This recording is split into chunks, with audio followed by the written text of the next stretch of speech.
January 6, 1945. The sick barracks of Auschwitz-Birkenau. Edith Frank died here. She was 44 years old. 10 days later, she would have turned 45. 3 weeks later, the Red Army would break down the gates. She missed liberation by 21 days. Guards took the body. No ceremony followed. No marker was placed. They threw her onto a pile of corpses. Later, the remains ended up in a mass grave or the furnace. At that exact moment, her husband Otto was alive in the men's section. He was only a few hundred yards away. Did he feel the loss? He knew nothing. The family was already severed. Otto didn't know the Gestapo had moved his daughters to Bergen-Belsen. He didn't know Margot would die in February from typhus. He didn't know Anne would follow her sister 24 hours later. By mid-February, the Frank family tree had only one living branch. January 27, 1945. Soviet soldiers entered the camp. They found Otto Frank in the infirmary. He weighed less than 115 pounds. He was a skeleton with a heartbeat. For 3 months, he lay in a hospital bed, staring at the ceiling. Then, the recovery began. He started the long journey. January 6, 1945. The wind screams across the frozen plains of Poland. Inside the sick barracks of Auschwitz-Birkenau, Edith Frank is fading. The woman who once managed a household in Amsterdam now weighs 70 pounds. Her body is a map of agony. Skeletal limbs, skin covered in festering sores. Starvation and dysentery have hollowed her out from the inside. Was this the end she imagined when the secret annex door swung open? 2 months ago, the SS tore her daughters away. Margot and Anne vanished into the gray fog of the transport lines. Edith remains in the filth. She does not know if they breathe.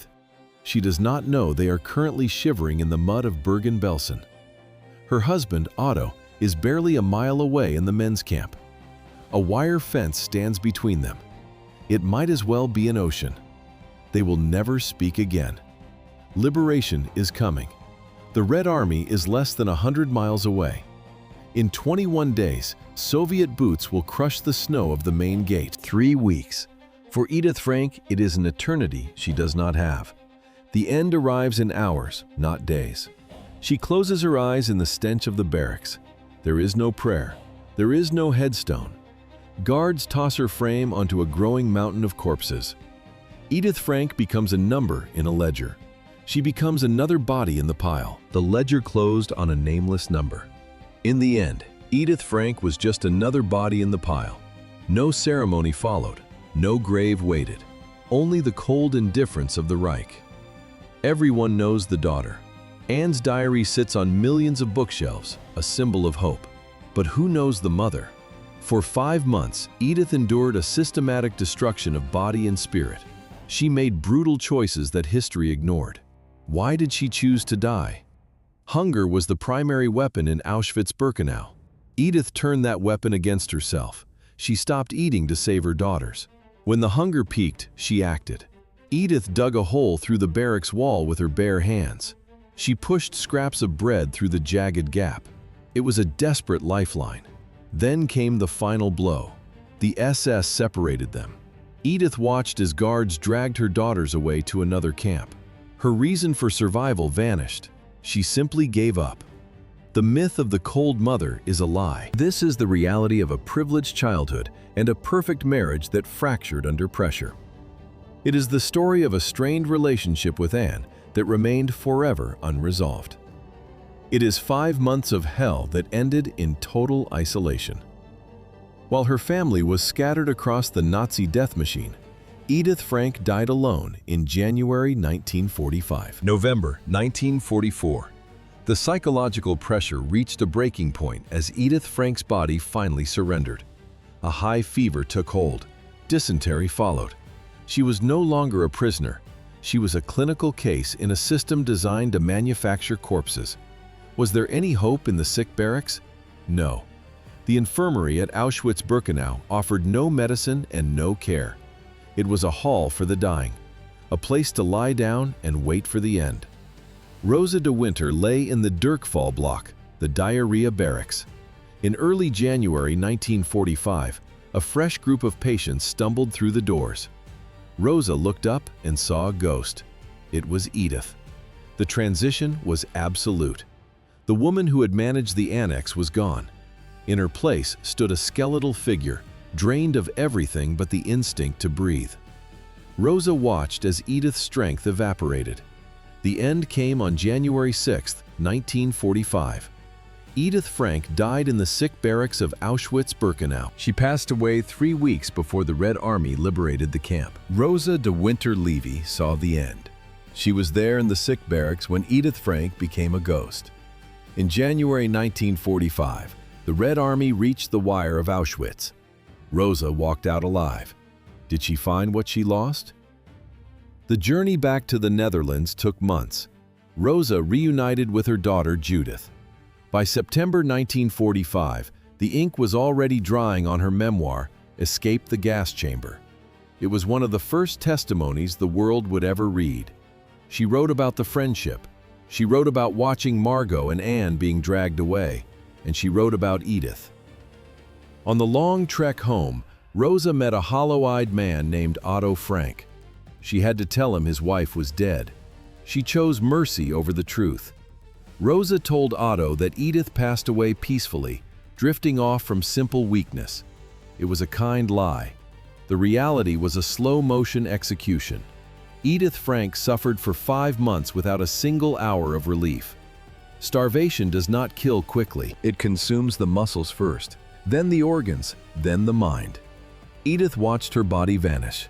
She felt the psychological weight of the silence where her daughter's voices used to be.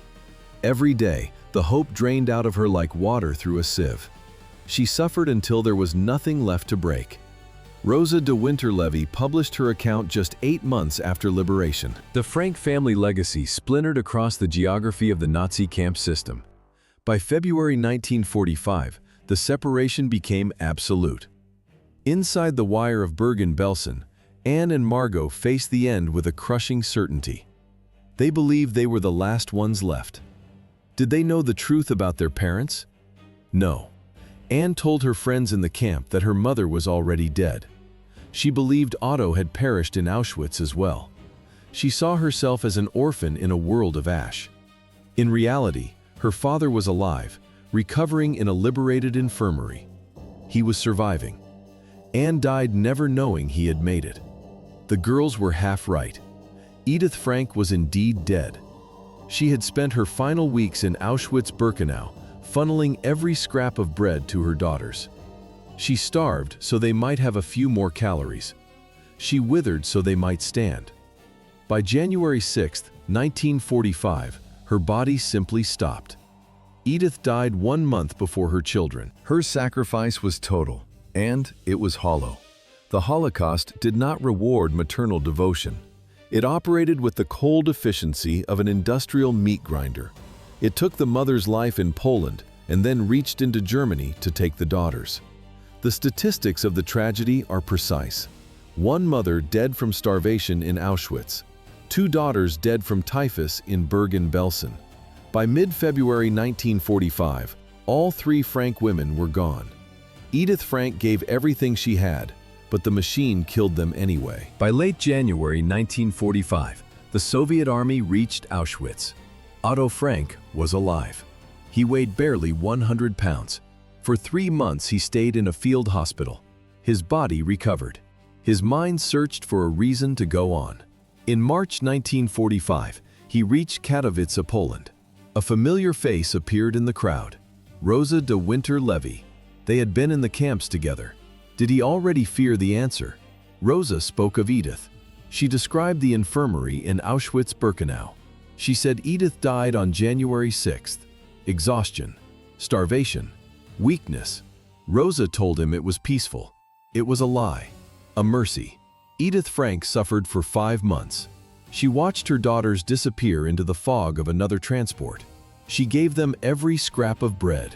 She withered until her heart simply stopped among strangers. Otto listened. He absorbed the first blow, but he still had hope for the children.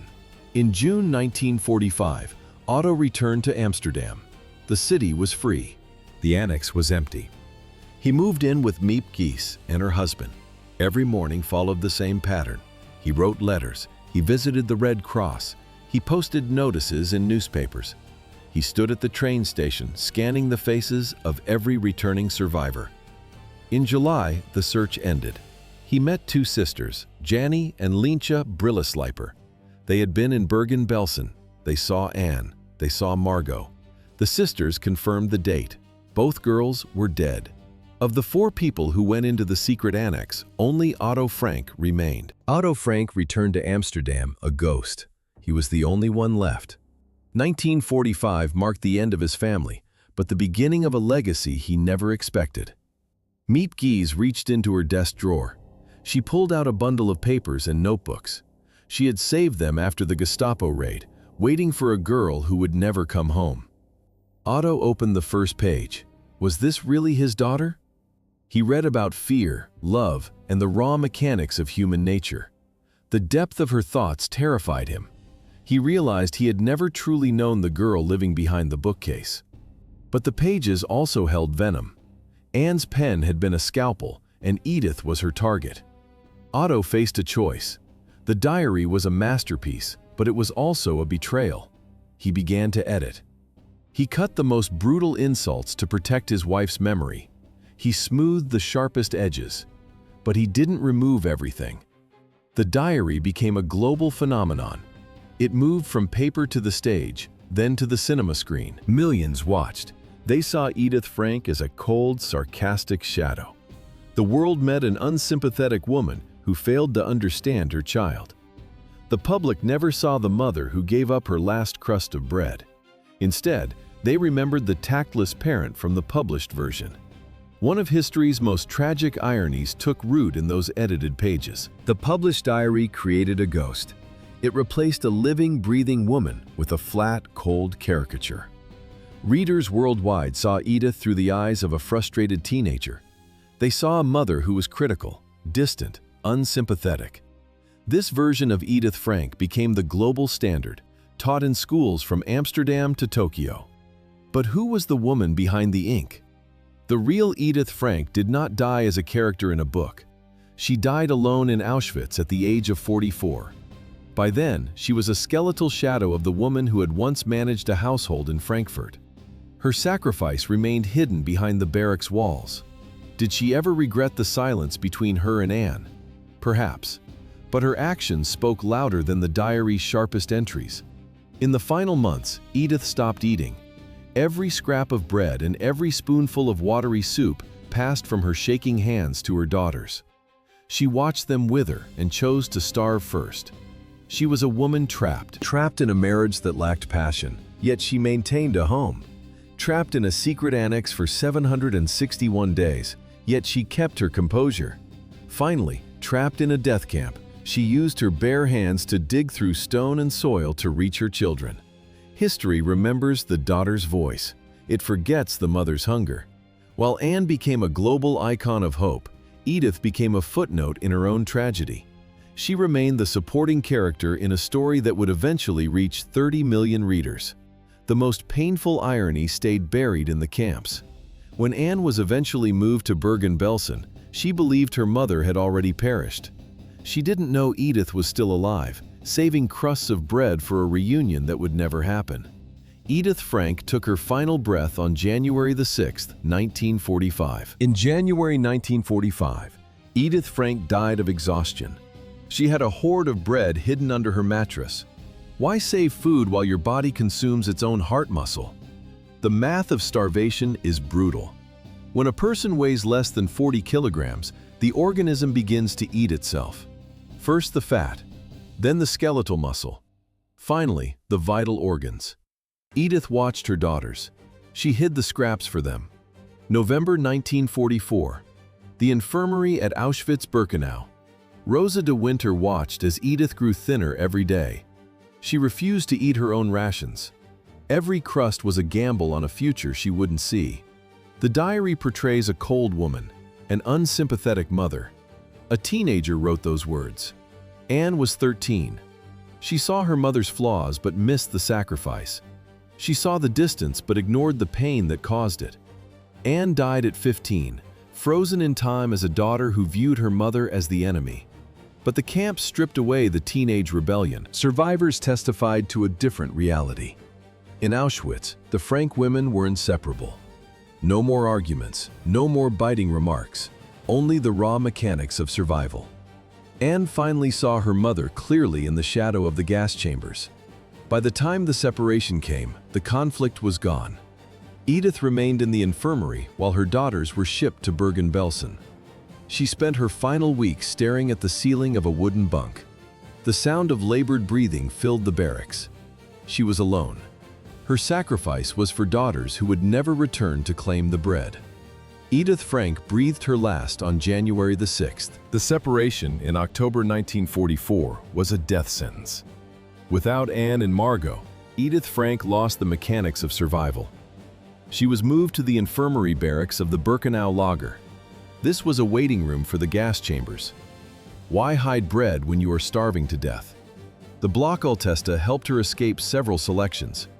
Edith hid in the shadows. She swapped places with the dead. She survived the physical purges, but her mind had already surrendered. In the silence of the infirmary, Rosa de Winter watched a slow suicide. Edith stopped eating. The process of self-consumption is precise and brutal. When fat reserves hit zero, the body begins to digest its own muscle. The heart is a muscle.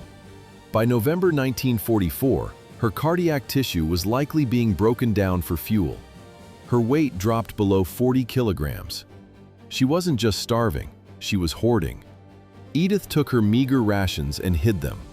Crusts of bread, scraps of moldy potato. She tucked them under her thin mattress in the wooden bunk. She believed her daughters would return. She believed she could somehow pass the food through the electrified wire to Bergen-Belsen.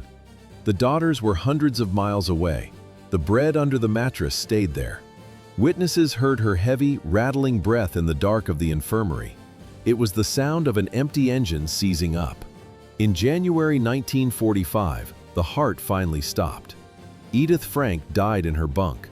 Under her head, the bread she refused to eat remained untouched. The mechanism of self-destruction began 2 months before her death, on one specific night, October 30th, 1944. The selection began. 8,000 women stood in the mud. Floodlights blinded them in the blackness. They were stripped. Nakedness under the spotlights was the ultimate exposure. Total defenselessness. SS doctors moved down the line. They didn't see people. They saw capacity for labor or reasons for the gas chamber. Anne and Margot stood in the glare. Anne nudged her sister. They stood upright. They looked the killers in the eye. Then they were gone. Edith Frank saw the void open up. She screamed, "The children, oh God!" The sound hit the barracks and died. The daughters were among the 1,000 selected for transport. Destination, Bergen-Belsen. Edith stayed behind. On November 1st, 1944, the steel doors of the cattle cars ground shut. Edith watched the steam from the engine. Anne was 15. Margot was 18. The transport pulled away into the fog. In October 1944, Edith's world shrank to the thickness of a barracks wall. Anne and Margot had contracted scabies. In Auschwitz, this meant the Kratza block, an isolation zone for the infected. How do you feed your children when a wall stands between you? Edith found a way. She recruited 2 other prisoners, including Lenny de Jong. Together, they knelt in the dirt. The mechanics of survival were brutal. No tools existed. They used their bare hands. Fingers clawed at the wood. Fingernails scraped against the plaster. They dug until the skin on their fingertips tore. Slowly, a hole opened through the structure. The contrast was absolute. Inside the scabies block, there was filth, lice, and the constant itch of mites. Yet, through that dark opening, a hand appeared. It was the highest point of motherhood in the lowest place on earth. Edith began the ritual. Every day, she pushed her rations through the hole. A crust of dry bread, a bowl of watery soup. A standard camp ration barely reached 1,000 calories. Edith divided this nothingness into 3 parts. Her daughters took the food from the other side. She felt their fingers touch hers in the darkness. Then she withdrew her empty hands. Edith kept almost nothing for herself. Her body began to consume its own muscle. Her eyes sank into her skull.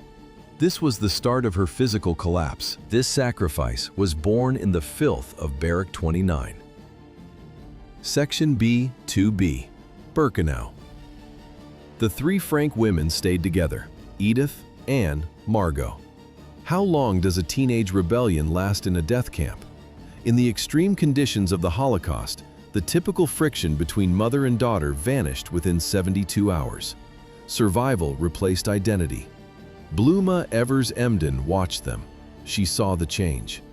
In the secret annex, Anne had fought her mother for every inch of independence. Here, those conflicts meant nothing. Hunger erased the ego. The three women formed a single unit. They shared every scrap of bread. They hived together for warmth on the wooden slats.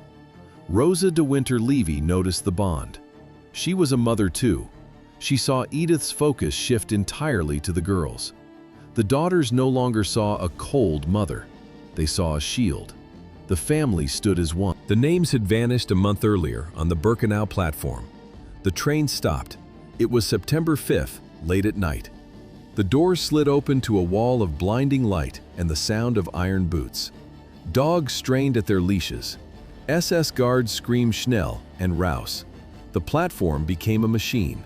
Was this the end of the family? The selection took seconds. SS doctors pointed fingers, left or right. The old, the sick, and children under 14 moved toward the gas chambers. Immediate death. Otto was shoved to one side. Edith, Anne, and Margot to the other. They did not say goodbye. They never saw him again. The processing began. A razor bit into hair. Long strands fell to the concrete floor, joining a rising tide of gray and brown. Then came the needle. The ink went deep into the skin of the forearm, a sharp strike of the tattoo machine. Edith became A25246. Another strike.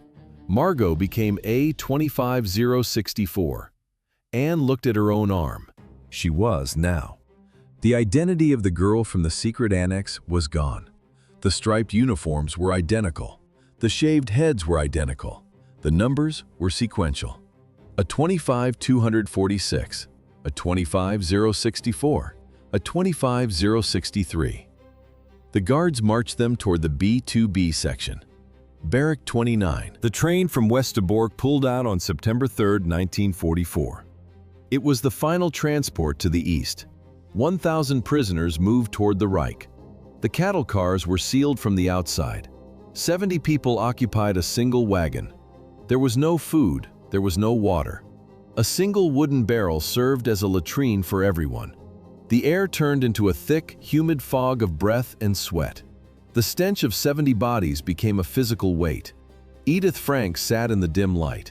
Suddenly, she reached for her prison clothing. She began to tear the red fabric of her top into long, jagged strips. Her hands moved with a mechanical, frantic precision. Was it a loss of reason? A final act of defiance against the uniform of a prisoner? The red cloth fell in pieces to the filthy floor. She never explained the gesture. The journey lasted 3 days. For 72 hours, the girls watched their mother unravel. On September 5th, the wheels finally ground to a halt in the darkness of the Polish night. The train to the end began in Westerbork. Here, the Frank family ceased to be refugees and became laborers. On August 4th, 1944, the silence of the secret annex shattered. 10:30 a.m., Dutch and German police broke the lock. Someone had spoken. An anonymous tip. A betrayal that remains a mystery 80 years later. The Gestapo stripped them of their names. After 3 days in a cell, they reached the Westerbork transit camp. The authorities classified Edith and her daughters as criminals. Their crime was hiding. Their sentence was the punishment barracks. The work was mechanical, brute. Every morning they sat before piles of spent, corroded batteries. The task: dismantle them for salvage. How long can a person breathe poison? A week. After 7 days, the toxic fumes from the batteries triggered a chronic, hacking cough. The acid ate through their skin. Their fingers bled into the industrial grime. Fellow prisoner Rosa de Winter watched Edith. She described her as numbed, a ghost in a workshop of lead and chemicals. But the misery changed the internal compass. In the annex, they fought over chores and silence. In Westerbork, the friction vanished. Anne and Edith stopped being rivals. They became a unit. Otto Frank later noted a shift. The petty arguments died. Only the need for survival remained. Through the filth and the acid burns, Edith kept her eyes on her daughters. She was no longer a cold mother. She was a shield. Within a month, these same scarred, blackened hands would be clawing at the frozen earth of Auschwitz. Shared suffering finally ended the war between mother and daughter. The transition from the battery recycling workshops of Westerbork to a starvation cell took exactly 5 months. Salvation was a matter of weeks. If Otto Frank's visa applications to America had cleared the bureaucracy, the family would have watched the war from across the Atlantic. If the tip-off to the Gestapo never happened, they might have stayed behind that bookcase until the tanks arrived. Death was not an inevitability. It was a series of missed exits. Edith stopped eating to keep her daughters alive. She refused to leave Auschwitz when others were moved to labor camps, choosing to stay where she last saw her children. Tragedy is often measured in days. The Soviet Red Army broke the gates of Auschwitz on January 27th. Edith Frank had been dead for exactly 20 days. 44. The chain of survival started with a knock. 10:30 a.m., August 4th, 1944. The secret annex had held for 761 days. 2 years of suffocating silence. 2 years of Edith Frank watching her youngest daughter sharpen a pen like a scalpel. Anne wrote, and the ink bled. "She is not a mother to me," the girl recorded. Edith read the coldness in Anne's eyes instead of the diary, but the impact was the same. A tiny space, no privacy. A marriage where devotion replaced love. Edith carried the structure of their lives on her shoulders, while her daughter openly despised the weight of it. By January 1944, the girl finally saw the cracks in the walls she had built. She wrote about her own cruelty. She wrote about empathy. But empathy is not a conversation. It was too late for a bridge between them. The morning of the 4th arrived. One sharp sound from the street level. One heavy boot on the wooden stairs. Karl Silberbauer and 3 Dutch police officers entered the Opekta building. They found the bookcase. They found the latch. The police walked into the annex. The diary was a weapon. Before the Gestapo shattered the door in August 1944, Edith Frank had already spent 2 years in a different, invisible prison. She lived behind thin walls where every sound was a reminder of her failure as a mother. Anne sat in the corner. Her pen scratched against the paper with rhythmic, aggressive precision. Edith stood in the next room, frozen. She heard the dry friction of the nib. Why did history remember Edith as a monster? Because she never had a diary of her own to fight back. Anne was 13 when the confinement began. She was 15 when it ended. It was the age of peak nihilism, and her mother became the target. Anne's words were sharper than the hunger. She described Edith as sarcastic, cold, and hard-hearted. On November 7, 1942, the verdict was written in ink. Anne recorded her contempt. She wrote that she could not confront her mother's perceived carelessness. Then came the strike. "She's not a mother to me." The 6:30. Edith watched her daughter from the kitchen. She saw the girl's jaw set in a hard line. Anne turned away whenever their eyes met. Later, Anne told Otto she loved him more than she ever loved Edith. Otto called it a phase. He was wrong. Miep Geese brought bread and news from the outside. She saw the friction in the cramped rooms. She noticed Edith's face. It was a mask of deepening sadness. The rejection was not a phase. It was a daily execution. There are no letters from Edith, no hidden notebooks, no defense. There is only the one-sided account of an angry teenager, preserved forever as a historical fact. Edith lived the remainder of her life in the silence of Anne's shadow. The trap snapped shut with a letter. July the 5th, 1942. Margot Frank received a call-up notice for a labor camp. The family knew the subtext. It meant deportation, it meant death. Otto and Edith made their choice instantly. On July the 6th, the family vanished. They moved into the secret annex. This was a cluster of rooms at the back of Otto's business, concealed behind a swinging bookcase. The mechanics of survival were brutal. 8 people shared a few cramped rooms. The Frank family, the Van Pels family, Herman, Auguste, and their son Peter. Finally, the dentist Fritz Pfeffer. Privacy died on the first day. Personal boundaries dissolved under the weight of constant terror. Edith lived in a world of yellow stars.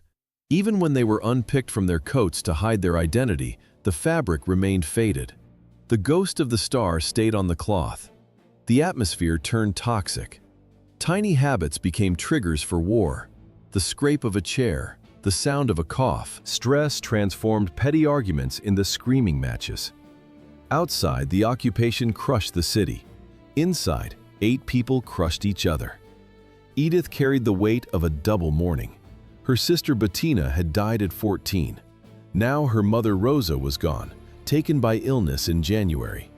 She was a woman losing her anchors while the walls literally closed in. The pressure peaked in the heat of the annex. Edith's composure finally fractured. She screamed at the others, her voice raw from years of silence and suppressed fear. The trap did not snap shut when they moved into the secret annex. It happened 2 years earlier, when the sky over Amsterdam turned black with planes. May 10, 1940. German forces crossed the border. The Dutch resistance lasted exactly 5 days. 5 days to lose a kingdom. 5 days to end the illusion of safety.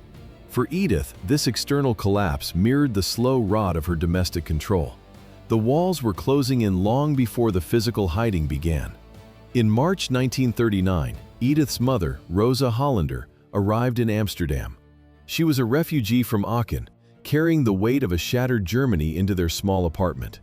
Edith's brothers, Julius and Walter, had already fled across the ocean to the United States. Walter had barely survived a concentration camp before escaping. Edith watched her world fragment into pieces. Her brothers were gone. Her mother was a guest in a house already strained by tension. This pressure didn't bring the family together. It drove a wedge between a mother and her youngest daughter. Anne was not Margot. Margot was quiet and studious. She followed the rules. Anne was a storm. She was opinionated and loud. She challenged every boundary Edith tried to set. While Edith focused on the logistics of survival, Anne focused on the rebellion of a teenager. The girl openly worshipped her father. She treated Edith with cold indifference or sharp defiance. Edith bore the insults in silence. She was busy navigating the new laws of a conquered city. The occupation changed everything. The Dutch army surrendered on May 15, 1940. The Frank family lost their German citizenship and became stateless subjects of the Reich. To understand her isolation in the 1940s, one must return to 1934. This was the year she first felt like a ghost in her own life. In February 1934, Edith arrived at the Amsterdam Central Station. She carried 2 daughters and the heavy silence of a woman who had lost everything. They moved into an apartment in the Merwedeplein neighborhood. Outside, the world spoke Dutch. To Edith, it was not a language, it was noise. Was she happy in this free land? She never truly unpacked the suitcases of her soul. She remained a German in exile. Her husband, Otto, focused on the Opekta company. Edith focused on survival. She sought out the familiar. She found other German Jewish refugees. She joined the liberal Jewish community and attended the synagogue with Margot. But the barrier remained. Her cousin, Bernhard Elias, later noted that she never felt at home. She lived in a house of glass. She saw the new world, but she could not touch it. Edith chose a modern path for her daughters. She treated Anne and Margot as equals. No Victorian walls, no rigid hierarchies. It was a gamble on freedom. In a traditional household, the mother is the law. In the Frank household, the law was a conversation. This liberal upbringing eventually shattered the distance between parent and child. It turned a daughter's rebellion into a frontal assault. When Jewish blood spurts from the knife, things will go well again. The lyrics of the S.A. Brown shirts echoed through the streets of Frankfurt. In 1932, These paramilitary squads marched with swastika armbands. They didn't hide, they sang. Edith and Otto Frank heard every word from behind their windows. For Edith, this was the end of a world she had inhabited for 33 years. In 1933, she effectively lost the right to call Germany her home. 10 years later, these same marches would lead to her ashes being scattered over a Polish field. Could they have run sooner? Otto and Edith discussed the growing shadows, but emigration was a trap. Moving meant losing everything. Finding work abroad seemed impossible. On January 30th, 1933, the trap snapped shut. Adolf Hitler became chancellor. Within months, the state declared war on Jewish existence. Laws targeted doctors, boycotts crushed shops, harassment reached the schools. The atmosphere of fear seeped into their wealthy home, turning every dinner into a strategy session for survival. This was no longer a political shift. It was the total collapse of their social order. Otto made the final call. He would move to Amsterdam first to establish Opekta, a spice and pectin distribution company. He packed his bags and left for the Netherlands. The true tragedy of Edith Frank began long before the hunger of the secret annex. It started with a social contract signed in ink and expectation. On May 8, 1925, she became a wife. Was this a union of souls? Hardly. It was a merger of two respected Frankfurt dynasties. The mechanics of a high society marriage in the 1920s were precise. Otto Frank was 35, Edith was 24. An 11-year gap meant an ocean of different expectations. He needed a stable home and a reliable partner. She, perhaps, still believed in the poetry she read. Silver spoons clicked against fine porcelain. The interiors of their Frankfurt home were impeccable. Crystal carafes, heavy velvet curtains. In the center of it all, a silent void. Otto was devoted. He was kind, but he was not in love. Years earlier, Otto had lost the woman he truly desired because his bank account was too small for her family's taste. Marriage to Edith Hollander was the logical correction. She was wealthy. She was sophisticated. She was the perfect convenience. Did she feel the coldness behind his polite smile? A woman always knows when duty replaces passion. Their first daughter, Margot, arrived on February 16, 1926. 3 years later, on June 12, 1929, Anne was born. On the surface, the photos show a dream. Tennis matches, seaside holidays, laughing children. But children are the ultimate witnesses. Decades later, Anne would peel back the wallpaper of this perfect life.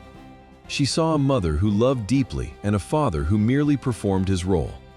She saw the bitterness that grows when you are a wife, but never a muse.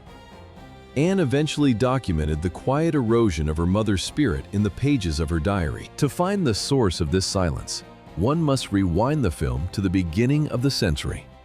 Aachen, January 16, 1900. The Hollander family lived in a world of industrial steel and scrap metal.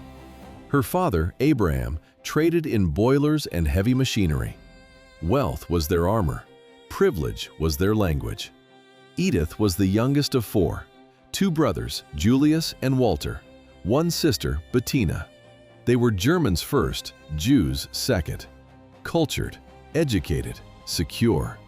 Was this ironclad composure born of a natural trait? No. It was forged in 1914, when death first entered her bedroom. Her sister Bettina was 16 years old. One day, the laughter in the house simply stopped. Some spoke of appendicitis. Others spoke only in whispers. Black mourning ribbons hung throughout the wealthy Hollander home. The industrial equipment trade continued, but the heart of the family had suffered a structural failure. 14-year-old Edith watched her parents collapse. She saw that tears changed nothing. She learned that a lady keeps her grief behind a straight spine and a locked jaw. She finished her studies. She worked in the family office. She became the perfect, sophisticated daughter of Aachen. But the girl who believed in a perfect world had died with her sister. Bettina was 16. Edith was 14. The armor of silence she forged in her youth met its final test in January 1945. A complex life built on sacrifice and trauma was dismantled by the system in precisely 150 days. This was not a sudden execution. It was the cold physiology of a body being deleted. The destruction began with 3 days in a cattle car. No water, no food, only the rhythm of steel on rails. At the platform, the system took her name and gave her a number. Shaving, tattooing, processing. The bureaucracy of Auschwitz stripped her humanity before it touched her flesh. How does a person disappear while still breathing? The answer is 800 calories, a bowl of watery soup, a crust of stale bread. This is less than a modern child consumes for breakfast. Her body needed 2,000 calories to survive the labor. The deficit was a death sentence written in chalk. She watched her daughters waste away. When scabies forced Anne and Margot into isolation, Edith dug through the barracks wall with her bare hands. She pushed her own rations through the hole. She was starving herself so they could live another hour. Then came the final fracture. The guards selected the girls for transport. A mother stands on the muddy ground. Dogs bark. Guards shout orders. The girls are pushed toward the wagons. Edith screams. The children, oh God. Her voice is swallowed by the machinery of the camp. She survived the gas chamber selections by pure chance, but the cumulative damage was done. Her body simply began to shut down. She was moved to the sick barracks. No family, no daughters, no husband. Just the wooden slats of a bunk and the sight of a gray ceiling. She held on through the freezing January nights. She was 3 weeks away from liberation.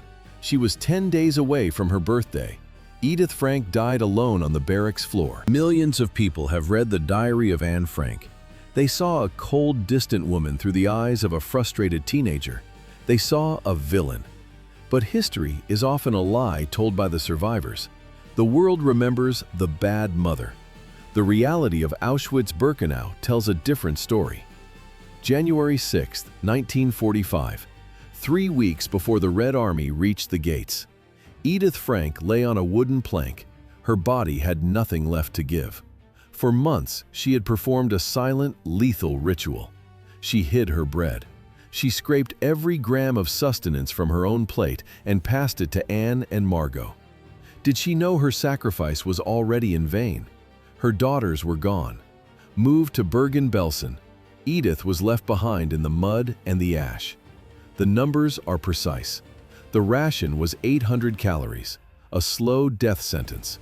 By giving her portions away, Edith accelerated the clock. She chose to starve so they might live. Anne became a household name, a symbol of hope. But the diary froze Edith in time as an unsympathetic parent who didn't understand her child.